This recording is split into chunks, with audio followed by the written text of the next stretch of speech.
با مقصد معین کردن سمت فعالیت خویش در تأمین پیشرفت وضع اقتصادی و اجتماعی، فراهم آوردن شرایط ضروری برای باز هم بلند برداشتن سطح و صفت زندگی و تطبیق هدف‌های سازنده بنیادگرانه حکومت جمهوری تاجیکستان، امروز در شهر کولوم نیز کارمندان تشکیلات و مؤسسه‌ها، استادان و دانشجویان دانشگاه و کالج‌های آموزگاری و طبی پیام نوبتی پرزیدنت جمهوری تاجیکستان را به مجلس عالی جمهوری تاجیکستان طریق شبکه‌های تلویزیونی مستقیما تماشا کرده، پیام امساله سرور مملکت را مرحله نوی علم و معارف، تکنیک و تکنولوژی نوین، کارهای آبادانی و سازندگی و سبزکاری و رشد باثبات در کشور معنی داد نمودند. دوام سالهای صاحب استقلالی جمهوری تاجیکستان در شهر کولو با دستگیری حکومت جمهوری تاجیکستان در اساس نشاندادهای پیام پرزیدنت جمهوری تاجیکستان و مجلس عالی جمهوری تاجیکستان در تمام ساحه‌های خواجگی خلق شهر و ناحیه‌ها کارهای آبادانی و بنیادکاری انجام داده شد. در زمینه رشد صاحبکاری، پیشرفت ساحه صنعت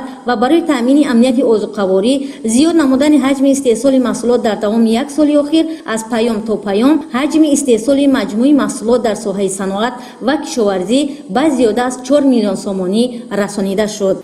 پیام ها برای پیشرفت جمهوری تاجیکستان یک زمینه بسیار مهم است. امروز پیام گوش کردیم و ما پیش از همه درجه مثلا ترقیات صنعتی کنونی کشور بسیار به نظر رسید و پیشوای ملت قید کرد که در طول همین سالها ما زیاده از 2000 کارخانه‌های صنعتی و 21000 جایهای کاری بنیاد کردیم. این خیلی پیشرفت است. در پیام امساله پرزیدنت جمهوری تاجیکستان به مجلس عالی جمهوری در برابر مسئله‌های مهم اقتصادی و اجتماعی، رشد ساحه معارف، تندرستی، فرهنگ، کشاورزی و با وارد ساختن تکنولوژی زمانوی به تامین پیشرفت ساحه صنعت نیز اعتبار جدی ظاهر کرده شد.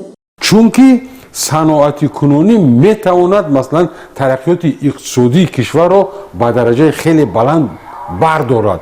چنانچه ماهیت صنعتی کنونی هم از همین عبارت است. ساکنان شهر کولو برای عملی نمودن این نقطه‌های پیام راهنماساز با احساس و درک بلند وطن دوستی، حس افتخار ملی برای آبادانی و پیشرفت مملکت همه‌جانبه تلاش خواهند ورزید.